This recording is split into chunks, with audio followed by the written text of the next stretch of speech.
नहीं बोलोगे वैसे? कितने लोग ज्वाइन है?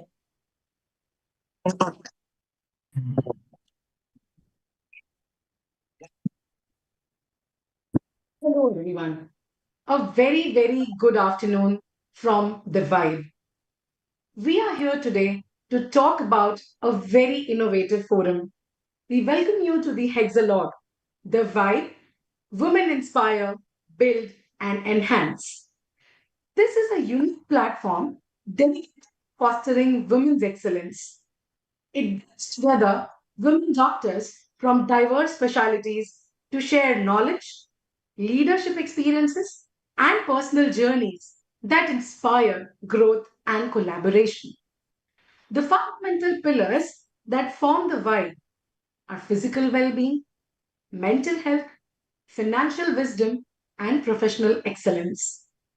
Through various initiatives like conferences, forums, and mentorship initiatives, the Vibe strives to build a strong community of women professionals who uplift one another and redefine the landscape of healthcare leadership. I'm sure you all are excited to know about the team or the women behind the Vibe. I'm Dr. Ritu Johri, consultant diabetologist and metabolic expert from the western suburbs of Mumbai. I have a diverse background, have worked in the pharmaceutical industry for a 1.5 decade, and now practicing in the western suburbs. With that, I would like to now call upon my team to introduce themselves. Lutika. Hello, I am Dr. Latika Purohit. I've been a diabetologist practicing in Mumbai since the last 3 decades. I'm a partner at Sugar Doctor Medicare LLP, visiting diabetologist at JJ Group of Hospital and the Grant Medical College. Besides that, I'm a mom to an artist and an entrepreneur and a Rotarian. I was the past president of Rotary Club of Bombay Midtown. And besides that, I love to travel, enjoy on a lazy day when I can just, cook without opening a cookbook and just maybe dance or probably do Zumba or go for a swim. These are some of my interests. So next, I think. Hello everyone, and very good afternoon to each one of you. I'm Dr. Pranjali Shah, Director and Chief Diabetologist practicing in Mulund at App Diabetes Clinic. I love helping young diabetics and help them living longer and stronger. But if you don't find me in clinic, you can see me doing farming, hiking. I have been a state level badminton player, so I'm so excited for today's this session. Over to you, Dr. Rukia. Hello everyone. So I'm Dr. Rukia Surya Sheikh. Practice as a diabetologist and an obesity expert in Mulund for last 15 years.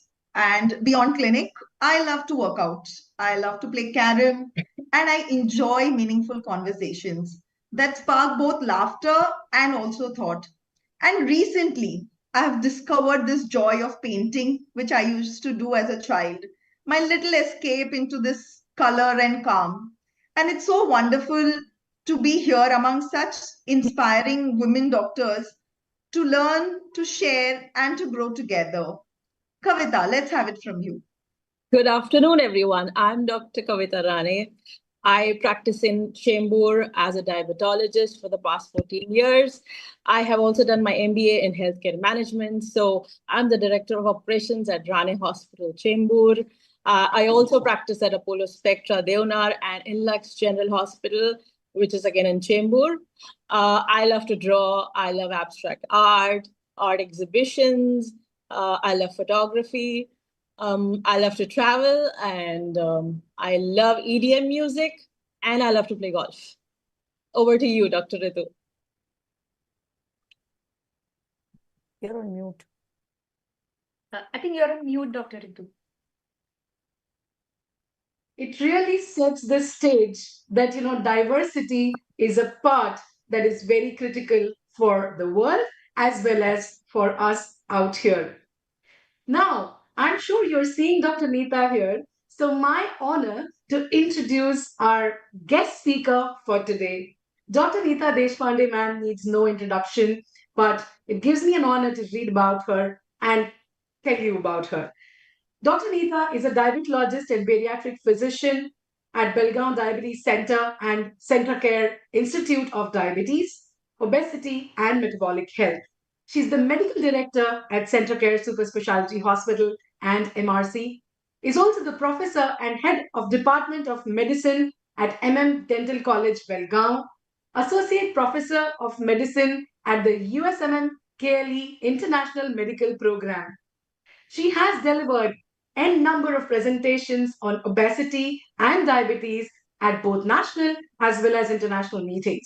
She has numerous publications in peer-reviewed journals and textbooks. She's been the past chairman for Karnataka RSSDI Association, is the principal investigator for several global clinical trials. She has also delivered orations like the KRSSDI oration in 2016, the Vandana Bambewala Oration National IRO 2019 for Obesity India, and the RSSDI Sam GP Moses Oration in 2021. She's been awarded the Fellowship of RSSDI in 2016, is the coordinator, consensus group, RSSDI clinical practice recommendations for type 2 DM and obesity in 2022, has been the coordinator for the RSSDI task force on obesity, executive member, International Metabolic Physicians Associations, and member of RSSDI National Executive Committee 2024. And she is the founder of the IDEC, which is one of the very important associations working towards the diabetes, obesity, and metabolic health awareness around. So, with that, and without further ado, may I start the program and welcome our guest speaker, Dr. Neeta, to this wonderful forum. So, Dr. Lotika, may you please do the honors of opening up our program? Yes, yes. So, welcome, Neeta. It's nice to have you here. Same So, here. Thank you so much for having me. so first, the first segment is about the journey and the calling. What is it that first drew you to the field of metabolism and endocrinology? Was it the science? Was it a personal connection? Or was it something more personal that shaped your calling? Yeah, thanks for that, Lotika. At the outset, I would like to thank this wonderful group. I'm already seeing such good vibes here. And thank you for inviting me as the opening batsman of the TheWIBE group, Yes. webinars. So coming back to your question, Lotika, let me just go back a little to why I took medicine in the first place. If you remember, Lotika, in our time, there were no openings. We only had two professions. You finished your science and you either took medicine or you took engineering. And I was so bad at math that that became an obvious choice. But the choice was also there because my father was a very famous pediatrician here in Belgaum. He had moved from the UK, and that was a big influence on me. And that influence also led me to take up medicine. And that's what I did. Now, the patient connection that I found took me to general medicine. What I found was that I work best when I'm with people. And I could do that. And that's the reason I decided to take general medicine and then move on from there. So something like, say, for example, radiology or pathology would never interest me because there's no interaction. So I'm totally a people's person. And that's the reason that I decided to take up general medicine. Now, coming to your particular question of why I went into diabetes and metabolism is very interesting. My father's thesis was on diabetes. And I used to see it sometimes even before I, took up medicine. That quite fascinated me. And that took me into this direction in such a way that even my own MD thesis, I picked diabetes as a subject. Mm-hmm. So that is what happened. And that took me more and more into this. And I think metabolism started interesting me more and more. And the personal thing that shaped my experiences even further is that you would not believe it, but Lotika would know it. I was obese as a teenager. I was obese as a medical student as well. But Yes. then later on, something got into me, and I decided to go I became a health freak, and then I decided to lose weight. And that started my personal journey of nutrition and got me interested in obesity and metabolic health. So it's actually a combination of childhood influences, professional atmosphere at home, and the need to connect to people that actually, kind of got me into this field. Mhm. Yeah, it is very, very interesting because I know your father, of course, was a very famous pediatrician, and your mother, I have such fond, Yes, memories of. And yet, I know that your brother was an engineer, yeah, and yes, so it's, a tough, or maybe I think in some ways a logical choice. And yeah. also, what used to happen was that in those days, I think diabetology was not recognized as a Not at field. It all, was, not at all. endocrinology. There wasn't anything. I remember in Satoskar, the Yeah, far back of diabetology, anti-diabetic medications was just sulfonylureas, yeah. maybe metformin, and just about insulin. I mean, To so the yeah. extent that when I decided to leave the rest of general medicine as such and branch out into diabetes, my Mm. general medicine colleagues actually were quite horrified. They said, "What are you going to do in diabetology? Yes, yes, There's nothing. mm. It's insulin 2 units up and 2 units down, and well, that's it." Yes. That's But okay. I still decided to, it was interesting for me at that time. Mhm. Yeah. Yeah, good, good. So, yeah, I know it is interesting. It must have been a tough choice because, Yeah. at that time nobody knew that diabetes, like Is India a would separate become the specialty. Yeah. diabetes Yeah. capital of the world and things like that. So, how has your curiosity evolved over a period of time from the discovery to the purpose? Yeah. So if you talk about curiosity, that's kind of ingrained in the kind of nature that I have, in the sense that I'm very interested in people's lives, not in the Mhm. nosy way, but in the way that I care for what they are going through, or what their lives entail. And I always believe that everybody has a story, Oh, yes. and that even I carry to my patients also, that Mm. everybody has a story. So that kind of makes you non-judgmental, and Mm. this True. kind of fuels my curiosity as to what is it that makes this person tick. For example, Mhm. all of us have faced very irate patients, patients who are very Oh, yes. pesky, and Oh, patients who yeah. are very confrontational, and those kind of. So I instead of getting riled up, I always wonder what makes this person the way he or True. she is. True.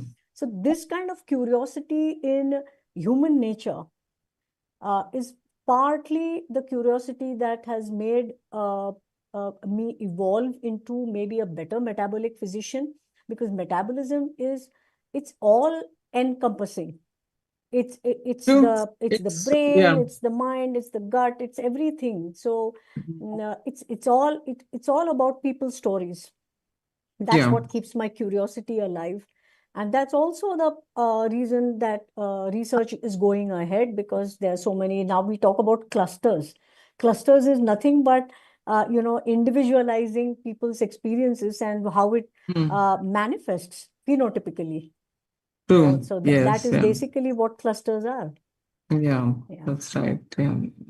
Yeah, I know it. Of course, it has evolved, and we get all sorts of yeah, patients and things, yeah. who do come and see us and all. And the Can you other sh thing that curiosity did for me, sorry to cut you short, was that Mm-hmm. it's the uh, zest for constant learning. Yes. And that constant learning comes not just from your books or from journals, but that constant learning is from colleagues. The constant learning is even from subordinates. Oh, yes. Constant learning even from friends who are not in the fraternity. So Mm-hmm. that is the curiosity that keeps you going. Yes, yeah, definitely. I'm sure, with an open mind, you always Yeah, learn and you always adapt because I think, absolutely. like, uh, especially with the younger generation, with Yeah. newer, me, I'm sure even your granddaughter must be teaching you a lot Yeah. of, things which are True, true. different. Yeah. Okay. Can you share a personal patient experience that reaffirmed your decision to stay in this specialty? I would say there are several. There are several such things which really keep you going and that really make you feel, I think I must be doing something right. Especially when there are patients who come and tell you that, doctor, you said so and so that day and that changed my life. Hmm. I Oh, decided to yeah. do it that way. Or Mm-hmm. this usually happens as part of the counseling sessions that we do with patients, especially when they're very stressed, they cannot sleep, when they're anxious or they're angry, or Mm-hmm. there are patients who do not want to listen to what you're saying. But there are certain things, if you say to them, like for example, if you counsel them, don't you want to see your grandchildren play? Don't you want to run with them? Don't you Mm-hmm. want to enjoy life? Don't you want to go climbing hills even at the age of 65, 70, whatever? Yes. So whatever tools we use for counseling, which comes from the heart, that is what touches them most. And there are people who come back and say that I don't have any ailment today. I just wanted to see you. Mm-hmm. Yes. I just needed to see you. So Mm-hmm. these are times when I feel that, okay, my being there is making a difference to people's lives. What more Yeah. can one want? Mm-hmm. I mean, we're really blessed for that. I get goosebumps as I speak to you about this, but Yes. this is what Mm-hmm. happens. And this reaffirms my faith that I must be doing something right, something on the right track if people want to come and see you time and again. Mm-hmm. Yeah. Yeah. Okay. That is very interesting, very, very insightful. Now we move on to the next segment. I think Pranjali will take the next segment. So, the next segment, hi ma'am, the next Okay, segment. sorry. Next segment is Kavita's. Yes. Yeah, the next segment is about breaking barriers and redefining success. So, Dr. Neeta ma'am, as a woman of medicine, what invisible barriers did you face and how did you transform them into stepping stones? If you ask me, I would honestly say I've been blessed that I haven't really faced any barriers because of being a woman. Not really, because I was blessed with good in-laws, a good family, very supportive. Nobody ever stopped me from doing what I wanted to do because I was a woman. And I could forge ahead because of that. I know that not all women are blessed in that way, and people have challenges. I'm very aware and cognizant of that because we keep hearing stories all the time. So, as such, there are no barriers, but there are certain barriers in our own mind, is that as a woman, that I would like to address. And the first out of those is guilt. Guilt about a lot of things that we are not able to do because we are doctors. I did not say spend enough time with my child, or I did not cook for my child, or maybe I didn't attend this function that where all the entire family was present. So that guilt sometimes used to kind of be there. But as you go along in life, you learn to get rid of that guilt. And I feel that that was my real freedom when I got rid of the guilt. So that's in my mind. So that nobody ever had to say that to me, or nobody had to, but getting rid of that guilt, I think, is the first step towards a woman forging ahead even in a better way, because that is the thing that can actually pull you back. Because you cannot cater to everyone. Like they say, you can't please all the people all the time.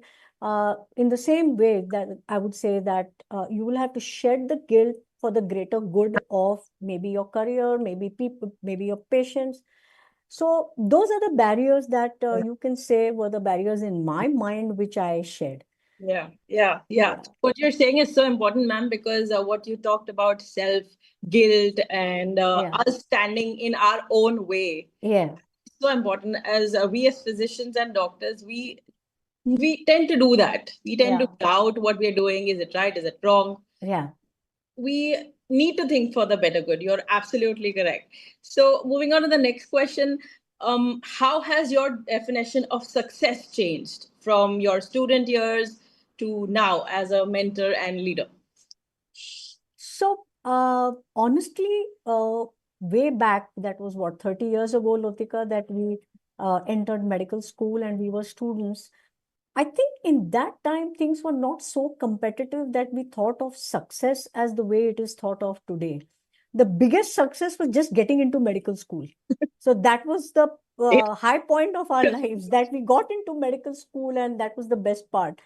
So as time went by, then we realized that, okay, now you've gotten into medical school, now you need to do something with it. And then there was no one mantra of success. So you just, trudged along, and then you found your niche at what you can do best.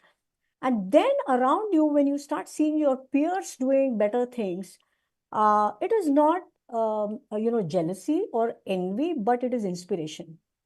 It is inspiration that, okay, so and so is doing this particular thing in diabetes or that particular thing in obesity.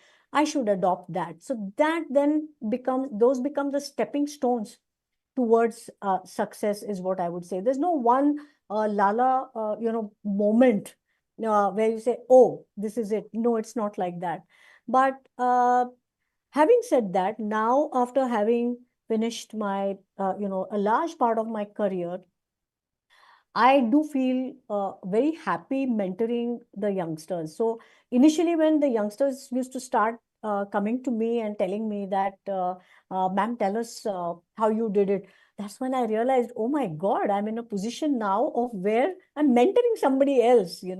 So it takes a while for that to sink in. But after that, you really want to give a lot of knowledge, perspective to the younger generation of diabetologists and obesity physicians. And I love to do that because I feel that the future generations are going to be, future generations of doctors are going to be beset with a lot of new problems.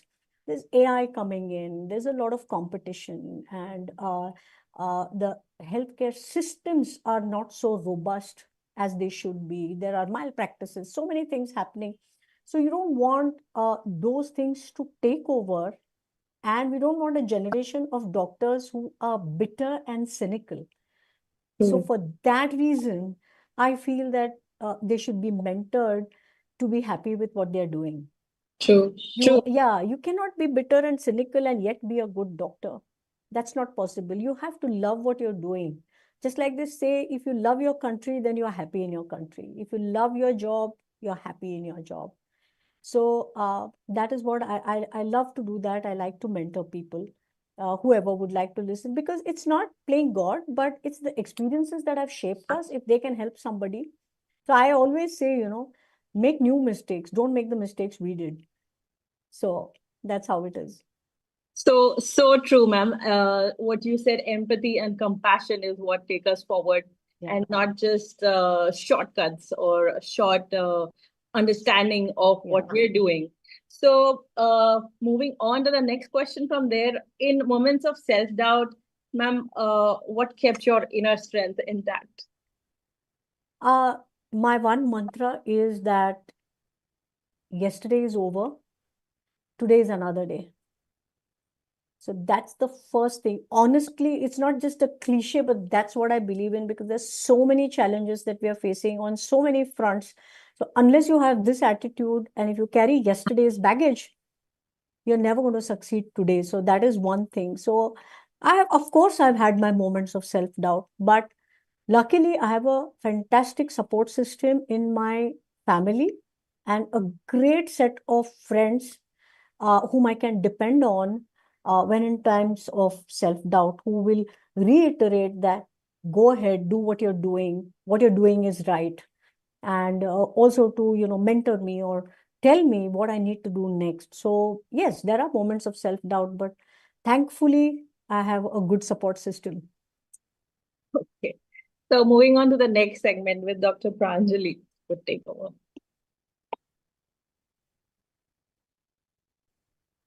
So, hi, I'm coming in right now. Okay. I'm really excited to now move on, ma'am, to a little different concept. We're going to talk about balancing hormones and humanity. Of course, hormones being your forte. And I'm really happy at this point to just give a heads up that we're getting a lot of questions. Really happy to see the kind of interest generated by already the conversation happening on this platform. So I think Vibe is vibing. Yeah. So, ma'am, I really feel that while you have spoken about you yourself in your life journey, and I really like the fact that you mentioned that, it's easy for us to see that we've not had challenges, but there are women, and therefore we Yes. need to also think about a broader platform. So, my question to you is that when treating metabolic disorders in women, how do you balance biochemical correction with emotional and social well being? Yeah, that's a very good question. And that's where I think we women diabetologists score over our male counterparts, because we exactly understand where that woman is facing huge challenges. We have a lot of women living with diabetes, living with obesity, who are judged by their family, especially if they aren't working. They are judged, they're stressed. Some of them are properly oppressed. So these kind of problems that are there are sure to affect blood sugar, sure to affect sleep, sure to affect their weight. And if these are not corrected, no amount of medicines, no amount of weight loss medicines or anything is going to work for these women. And this counseling, they may even sometimes need professional counseling for that. So this kind of counseling is so very important before you even undertake any kind of formal therapy. And this is what we do at our center. In fact, if anybody has diabetes, obesity, all of our patients have got some metabolic disorder. They all go through a questionnaire where they are asked very personal questions, and because we need to know what is happening in their family life. Because if that is not taken care of, like for example, if somebody is living alone and is scared of needles and has no one to give an injection, and I'm giving an injection at a time when there is absolutely no help, what's the point? So these are some social issues. There are certain, or if there's someone in a joint family, and there are some rules in the joint family which is forced to follow. Our treatment has to be tailored around that to make her more comfortable. So these are the kind of things that we need to take into account apart from the investigations that you see and the list of drugs that you have. So this very, very big part in between is what is going to decide whether these medicines are going to make these investigations good and the metabolism to improve. So yes, that's a very important part of what we do. And we are very cognizant of women's problems. Like, for example, the menstrual period plays havoc with the blood sugars. This is hardly ever spoken about. Okay. And yeah, so if you don't know that a woman has come today with a fasting and PP that's gone haywire, you need to know whether she's on her period at that time. So these are some of the things. This is the intersection between biochemistry, a woman's problems in particular, and psychosocial issues. Brilliantly put up, ma'am. And I think this is the emotional intelligence that I would take up as, a very critical tool for all of us women physicians, as well as, of course, male physicians as well. Because the moment the patient is sitting in front of us, and we say that individualizing treatment is important, but also looking at these psychosocial values Yeah. is truly, truly the core of getting the outcomes that we are targeting. On the So thank flip you for side, so brilliantly putting that. I have had pairs, a mother-in-law and daughter-in-law both having diabetes, and one Okay. coming after the other. So the daughter-in-law tells me, just tell her not to stress me out. And then the mother-in-law coming in, and she doesn't listen. Just tell her that my BP is going. She's got to listen to me. So these are the kind of things that they come and talk to us because they believe in us. That brings me back to your point of the way you said that, being there makes all the difference. Yeah. And that's why, again, very important that when we are actually getting into the conversation, we're also looking into all these aspects, Right. and also, again, one more point that comes to my mind, Dr. Neeta ma'am, is that, a lot of times, like you said, we bring in the guilt. We've also Yeah. seen that women do not come up and see, their health as a priority as Yeah. much as they see it for the male counterparts of the house, or for, their elders for Right. that Right. matter. So I guess, again, like you said, that we need to understand the composition of the family, the way the entire family runs, who are the decision makers, who are the Yeah. caretakers. I think that really plays a critical role. Thank you for Absolutely. answering that. Let's move on to the next one. Again, I would like to ask you, how do you feel, and do you feel that female physiology and hormonal rhythms are still underrepresented in current research? They are. They are actually. And that's why we have so many women's forums now, women diabetologists, and the diabetes in women, cardiovascular disease in women, because now we realize that there are a lot of biochemical, physiological changes unique to women, because it's only women who undergo so many phases in life. So, as an adolescent, and then as a reproductive age, and then menopause, and then, all these, so many different phases only a woman goes through. Obviously, the physiology of blood sugar, the adipose tissue, and everything also changes accordingly. So, one has to be very, very cognizant of the fact that when a patient comes to you, what are those forces doing to her at that particular point of time, and what are the changes that need to be made in the counseling, in the drugs, and in the entire therapy for that matter. For example, if a woman who is 65 wants weight loss, her goals are going to be different because her adipose tissue is going to behave very differently from that of a 24-year-old. So these things have to be taken into account in a very, very comprehensive way while treating women. And this is not represented in research. You don't have groups of women in research. Like, for example, you take any anti-obesity drugs. Anybody above the age of 18 is the inclusion criteria. But nothing, you don't get data, what, age wise, reproductive age group, menopausal age group. You're not getting data. What is their rate of weight loss, or what are the side effects that you see? So that way there is an underrepresentation, not keeping in mind a woman's physiological status at that particular time. Super. I think, that brings me to my last question of this segment. So while you did answer a bit of it, but I'll just try to place it a little differently. I was going to ask you about how does deep listening work? But for me now, the question becomes, how do you place empathy and deep listening in, your practice when it comes to any women or any men sitting in your clinic? How do you, apply that? It's at the top of my list. I absolutely listen first, because I have to connect with that person in a very deep way to be able to elicit any responses that are honest, and any responses that make that person know that I'm authentic. Right. For that, I have to connect on a very deep level. So I actually keep my pen, paper, mobile aside, and I first just listen to what that patient is saying. I am very careful not to cut up any patient mid-sentence, whatever they are saying, just to know what it is that they want to tell me. Let them tell their story in their own words, in the sequence that they like. This itself makes a very, very deep connect. And this deep connect is the one that binds them to you forever. Absolutely. Yeah, so In fact, that connect is very important. true. So, and there are patients who come and tell you that. You feel good because you're listening to us. You're not just writing a prescription. Just writing a prescription doesn't require any great skill, because that it's there in the books. You know what the indications are. You write it. But that's not all. The connection has to be at a very different level, person to person.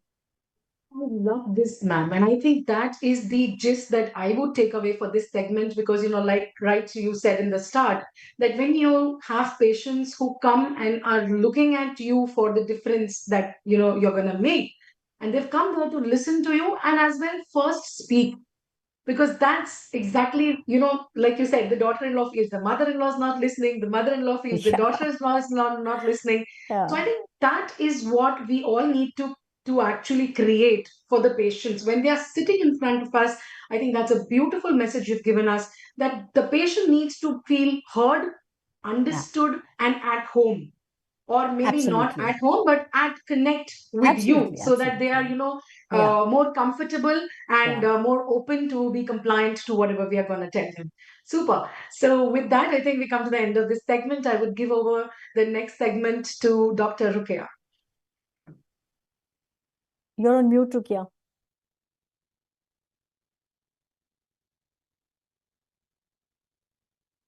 Rukia, you're on mute. Can you unmute, please? Yeah.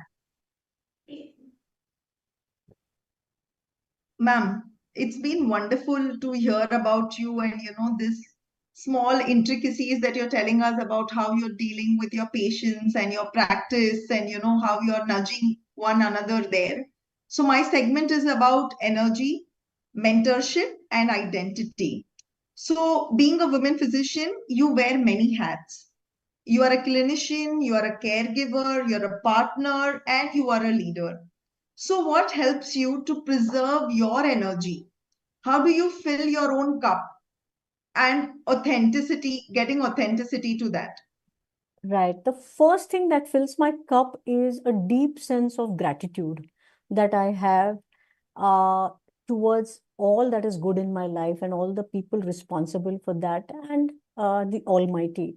And I'm not just, it's honestly not a cliche, but I really, really have that deep sense of appreciation and gratitude towards everything in my life. So that energizes me absolutely to the core. And I feel really positive once I realize that there's so much good in my life. So that is the one thing that fills my cup and takes me forward. And the second part of what you asked was, I think, authenticity. Yes, Yeah. So, like I've said earlier, also during this particular session that we are having, authenticity comes from being genuinely interested in people. When you're yes, genuinely interested in people, you will be authentic because you're looking for answers. You're looking for something deep in them. So, you're looking for deeper meanings that naturally brings authenticity. So, yes. everything about you will be natural if the interest is real. If So, the like you interest is said, real. Yeah. the curiosity that you had when you got into medicine, Yeah. and that curiosity in understanding the patient, knowing the story of the patient, Yeah. listening to the patient, I think that all adds up and Adds that up. also Yeah. makes you real what you are. Yeah. So I'm sure along the way, like people come to you for asking you for mentoring. Yeah. You must have gone to another woman doctor, any other women in medicine or outside who may have guided you.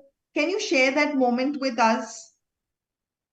Honestly, as I said earlier, also, there are a lot of women who have, women and men both.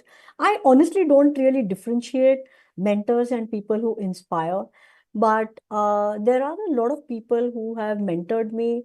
One of the names that I would like to take here is Dr. K.M. Prasanna Kumar, who introduced me to research. He was the first person who had the faith in me.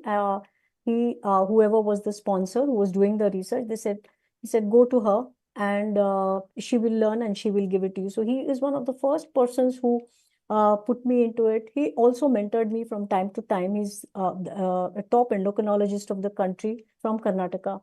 So but I feel that I am truly inspired by all the women around me, including all of you.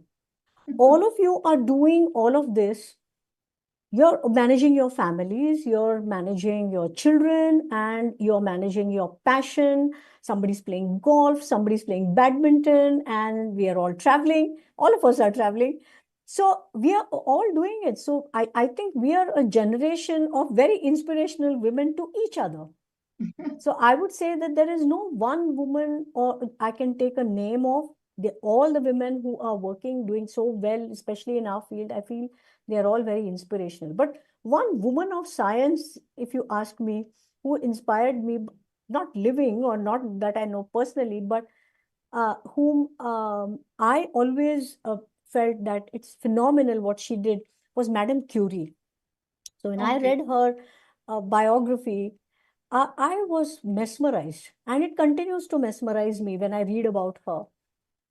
What she did with her husband and how she discovered, radioactive isotopes and all of that. The way she worked out of a small little garage and what she did, it's absolutely fantastic. It's very inspirational. I still read that sometimes when I need to. But yes, inspiration is from all the women around us. So, ma'am, when you're mentoring the new women, okay, the Gen Yeah, Z, the new doctors, yeah. so do you think that your advice today is different for a women doctor? And what would that be? How would you mentor a women doctor upcoming? I would mentor a woman doctor by telling her that, one, as I said earlier, is, you have to get rid of guilt. That is number one. The number two thing that I would tell a woman doctor is take all the help you can from whoever is willing to give it to you. It could be your mother-in-law, sister-in-law, a maid, a friend, anybody. There should not be any ego issues or hassle saying, I can do this all by myself. No, you can't. So take all the help that you can get from whoever you can get. And I think that is the second thing that I would say. Third thing I would say, not only to a woman doctor, but to any doctor who is coming in, is there's no shortcut to success. You have to read really, really hard. You have to get to the depth of the matter, and you have to be on top of your game if you want to be known as an expert. Nice. So, ma'am, taking support and giving support to each other is going to lift us all up together. Yes, yes, That's what this is all about. yes. So, while we are practicing and, we get stressed out, and how do you keep this burnout away? And what is the joy, that keeps you like awake every day? The joy that keeps me awake every day, I've already mentioned some of the things, but it's my morning cup of coffee with 5 minutes of conversation with myself, Okay. with nothing else. It could be reiterating what happened yesterday, what I'm going to do today, and where am I headed. Sometimes they're very existential kind of questions, and sometimes they are very, very mundane kind of questions. But those 5 to 10 minutes of conversation with myself, these are very important to me. So I don't do anything major for not having a burnout. But yes, take off whenever you can, relax whenever you can. It could be a book. I'm a huge fan of Bollywood and movies and web series. That again is my relaxation. So Nice. I am on top. You ask me even what is the latest of yesterday, I would have seen it. Don't ask me when and how, but I would have seen it. Oh, fantastic. Yeah, so that's my relaxation, you can say. And I read a lot. Fantastic. Yeah, So, reading, watching movies, and I think these are the small things, which we have grown up as. yeah, And, that just is those little things when we keep find ourselves. yeah. It doesn't have to be something very exotic, Absolutely. but I Yeah. think these are the simple things in life which can just get us And joy. and and not to forget, it's my everyday crossword puzzle and Sudoku in the morning. I will not leave the Oh, house without that. oh, fantastic. That's a passion. Yeah. I think you love curiosity, so you like that challenge that Yes. iska problem kya hai? I want to find the solution to it. So True. even if it's a Sudoku or a crossword, you want to Yeah. find the Every day, solution. one Sudoku and one crossword. It's Oh, nice. staple diet. Interesting. I guess Yeah. that keeps you younger day by day, and that's one of the reason for your glow. Thank you. Okay, so moving on, I would like to take Pranjali for the next segment. Yeah, so I'm just continuing what you were discussing in segment 4. So we are going little deeper. and we're going to take a pause and we're going to reflect not just on science but on the soul of medicine. This segment is about compassion, future, and legacy, the values that shape who we are beyond our clinic. So, ma'am, I would like to know any experience or any case you had where, apart from medicine, the compassion, empathy has given the best result in that particular case. Again, as I said, there's no particular case that I would say that has given me the best results, but I feel that taking care of a person's psyche, listening to them and anxiety would actually do the entire work of one pill in diabetes. Exercise would do the work of maybe half a pill. Diet will do another half pill. So diet, exercise, and psychological well-being, if you are able to ensure, which I have been able to do for many of my patients, I think those have been my success cases. Where again, putting yourself in their shoes, empathizing with them, understanding their problem in the real sense has helped me to make even glucose better, made them lose weight in a better manner. These have been the success stories, and they're not one, there have been many, because that's the way we practice. Yes. But ma'am, sometimes if you feel that sometimes we miss in treating some things and then you came to know later. So how do you correct those situations? Like sometimes we feel guilty, no, we are ye bhool gaye the, yeah, something like that. Yeah. So in that situation, then how do you correct that and how do you solve that problem? Means in terms of a patient? Yes, yes, yes. Like if you've forgotten to do something? Yes, yes, exactly. Yeah. If I realize it after the patient has gone, we actually call the patient and tell them. Okay. That this was forgotten and this is what you need to take. If it was not very serious and I come to know later, I tell the patient upfront, I'm sorry, I forgot about this. That's a big thing. Yeah, absolutely. Transparency is the real thing. Patients appreciate that. There's no point in covering up. If sometimes patient pointed out to you, my hemoglobin was less, but you didn't give me anything for it. So I say, extremely sorry. It slipped my mind. So we are human, right? So that can happen. So sometimes we feel acceptance, it's a big thing, So then yes. How do you solve? Like sometimes you feel na ego hai beech mein, how we should tell them. So Ego to hona nahi chahiye. Yeah. Because once a doctor has an ego, he starts to play God, and that's the start of the downfall.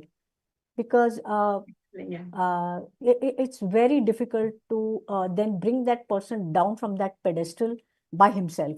I mean, patients put you on a pedestal, but you don't need to believe that. You should not believe that. They say there are a lot of patients who come and tell you, you are God to us. Yes. But if you start believing it yourself that you are God, then it will be a problem. That's your downfall. So being humble is the only way that you will learn. So you will put some kind of a check and balance that this doesn't happen next time if you acknowledge that yes, you forgot. So then you may tell your staff that please flag all the investigations that are off the mark, and then you will look at those flags and you will prescribe accordingly. So it's a question of learning. So if ego comes in the way and if you are not transparent enough, you will stop learning. Excellent, ma'am. Yeah. And if the next question is about, as someone deeply rooted in metabolic medicine, so what emerging trends and innovations excite you the most for the future? Right. So what excites me most for the future, number one is the study of obesity as a disease, and the kind of drugs we have today is unprecedented. So that is number one. The second thing that excites me a great deal and which I read a lot about today is gut health. I honestly, when we did medicine, I don't think we ever read about gut health. We did not read about nutrition, nothing. Even in today's day, I doubt if our students are taught about gut health and nutrition. Not yet. It hasn't caught on in the medical colleges even now. So this really excites me. And the last thing that excites me are all the studies that go on about longevity.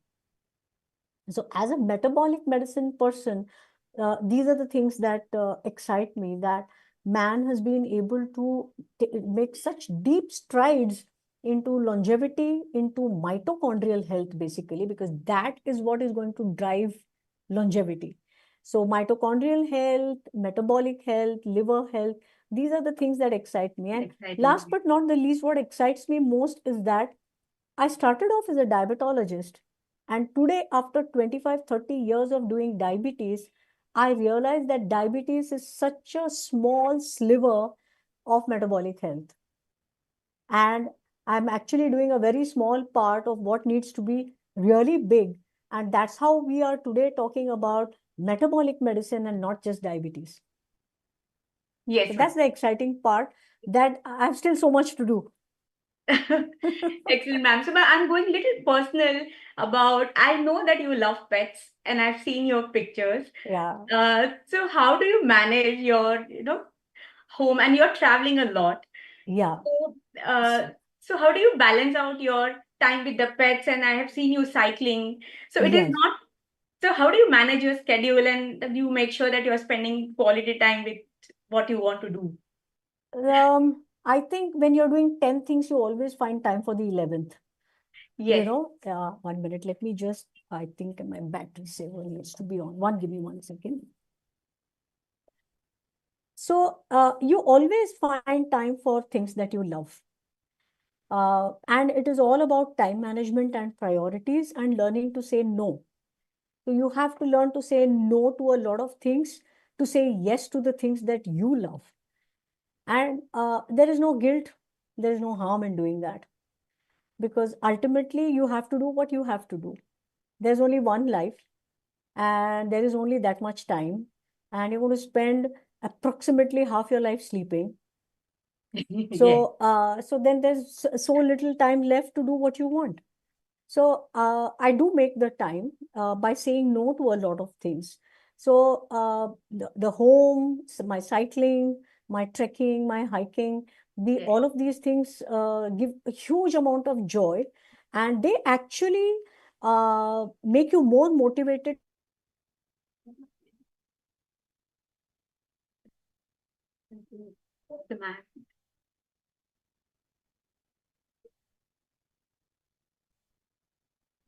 I think it's frozen. Yes. Uh, it's, Let's call her. I just, understood she'll join in again. But meanwhile, I think Pranjali, amazing insights which Dr. Nita is, bringing in. The yeah. way we all struggle, especially for our audience, women colleagues and male colleagues as well, of course, who've joined in. Thank you so much. But yes, we do need to understand that all of these are also equally important and to be prioritized for a good metabolic health and a mental health as well. So, we'll wait for ma'am to join in, but Ritu, definitely. but what I really liked is, how she's like, just say no and don't be guilty about saying no. Yes. We are always feel so judged, and we are all juggling with so many balls at the time. And what she said really well is that if you like the thing, you're going to make time for it. Yes, that's true. Okay. That's true. So do that. I think that was really wonderful. We have, I think, Dr. Nita back. Yes, Dr. Nita, we have you back. Great. Pranjali, you may continue. Yes. Yes, ma'am. Yeah, sorry. So the last question, how, if you want to give just one advice to 25-year-old Dr. Nita, Yeah. or a young woman doctor starting her journey today, what message would you leave for her? I would give the message that I always gave to myself, even at that age, and that message would be never say never. So anything is possible at any time, and it is never too late to do anything. So that is what I would tell my 25-year-old self once again. And that is what I would tell any other person also at this point of time. So that's what keeps you going. That's the positivity that keeps you going. Yeah, and you are a true inspiration for all of us and a true motivation, I'm sure. And it was exciting listening to you, ma'am. Over to you, Dr. Ritu. You can go ahead. No, So, Yes, Dr. Dr. Rukia. Neeta, Yeah. yes. So, what is the speciality of this today is our rapid fire segment. Okay. Okay. So, I'll be putting forward to you, shooting at you questions, and the first thing that comes into your mind is what you're going to give an answer, a short one or Okay. two, one line answer or a one word answer. Yeah. Okay. To start with that, ready? Sure. Hamper भी मिलेगा आपको. Okay. So, coffee, green tea, or meditation. Your secret booster during your long clinic hours. Coffee for sure. And to the viewers, anyone who's listening, if you can send me different types of coffee, I'm all for it. Thank you. Oh, wow. Okay. If not a doctor, what alternate career or a creative pursuit would you have chosen? I would have chosen theater and singing. Ooh. Oh, you're a singer. We have to listen to Yeah. you at the end of it when a song comes. The best advice you ever received as a young doctor, which you still follow today? Follow your heart is what I have always heard from my parents. Okay. And that's what I've done. Your quickest mood lifter? My quickest mood lifter. A good movie or a good book. Wow. And do you think that, money, do you feel that, money is a taboo topic and should not be discussed by doctors? No, it's not. Everyone needs money. Yes. It's not taboo. We need money for a lot of things, so it should be discussed. Okay, fantastic. So, thank you very much. And that brings an end to our rapid fire question. And we shall send you a coffee hamper because you like the coffee and not the green tea or the meditation. But but today, if I want you to tell us one quote, okay, that this is what you want to tell us in one line, one quote, what would that be for us and for our viewers? My quote would be chase excellence. Success will follow. Nice. So, with this, we really had a great time having this conversation with you. And thank you so much. It was so wonderful to hear your story. Thank you all. I had such a wonderful time with all of you, lovely, lovely ladies. I really, really appreciate it. Thank you so much. Thank you. So thank you so much, Neeta. It's really been so insightful, hearing you speak and sharing your experiences and inspiring the women all over the world, as we say. And I just wanted to ask my team, what were their takeaways from today's talk? Ritu, what would you say would be your takeaway? As much as I was excited at the start of the meeting, I think I'm already flying in the sky because I have so many takeaways. But since everyone knows I love talking, I will restrict myself to one line after the rapid fire brilliantly played by Dr. Neta. I think push your horizons without any guilt and spread your wings to fly. The sky is the limit. I think that is what is my takeaway from today. And thanks to inspiration by Dr. Neta. Yeah. Kavita, what would your takeaway be? So, thank you so much, ma'am, for all the inspiration. I'm like all pumped up to go back and speak to my patients way deeper than what I used to already. But what my takeaway is, what like ma'am said, never say never. So I'm going to put that in practice and say more no's. Yes. Who do not deserve the time Who and energy exactly. to say yes to what I want to do. Thank you very much, ma'am. Okay. Dr. Rukaya? I think what I have learned more from Dr. Neeta is that, her science and compassion, okay, her curiosity, they are just two halves of the heart. She loves the Oh. science as much as she loves curiosity, so whether she brings it that to her patients or she gets into research or she is meeting her friends, I'm sure she brings the vibe, when she is there. She just gets there. Thank you. Yeah. Dr. Pranjali? Yeah, so the thing which I will never forget is never say never, which Dr. Kavita has also said, ma'am. And compassion and care is it's not outdated. So that one thing I'll always remember from this session. True. That's true. Yes. For me, it is to keep your mind curious and open to learning, and of course, be gratitude. We should be grateful for so many things that we have that Yeah. go right for us, and with that, I think this has really been a very nice session. We really enjoyed, learning from you, sharing, listening to your personal experiences and your sharings about how you have dealt with in the last decades of your career in the field of medicine. And Ritu, would you like to add anything else? Sunita, I must, congratulate you for helping us to vibe today. Thank you so much. I hope you also had equal fun. The entire reason of this platform was that we wanted that, women talk about themselves and they talk beyond science. We have a lot of platforms that talk about science today, and we are really very, very deeply humbled to be a part of those. But it is also very necessary that we reach out to each other and understand these smaller nitty-gritties of how to ensure that while we are multitasking as mothers, as wives, as doctors, and as homemakers as well, how do we ensure that we keep our mental health also sound? We look at finances well. We also look at how professionally we are growing, and of course empathy becomes the core, or emotional intelligence becomes the core. You are indeed a perfect embodiment of all these Thank you. pillars that we wanted to showcase. So thank you so much for that. So with that, may I request all of us to smile so that we can quickly take a snapshot as a picture for remembrance, for memorabilia of this particular seminar.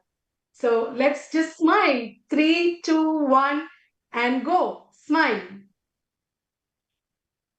Thank you. And then we would like to end this note with the Be the Vibe. So may I request you, ma'am, to just show the W, that's our sign. Right. So let's all go at the count of 3 to 1, say Be the Vibe. 3, 2, 1. Be the Be the vibe. one. Thank you so much, Dr. Thank you Neeta. so much. Thank you. Thank Thank you all Thank you. you so so much. much. Thank you, ma'am. Thank you very much. Thank you Bye. so much. Looking forward to see all of Thank you you so next much, week. ma'am. Thank you. Thank you. Bye. Bye.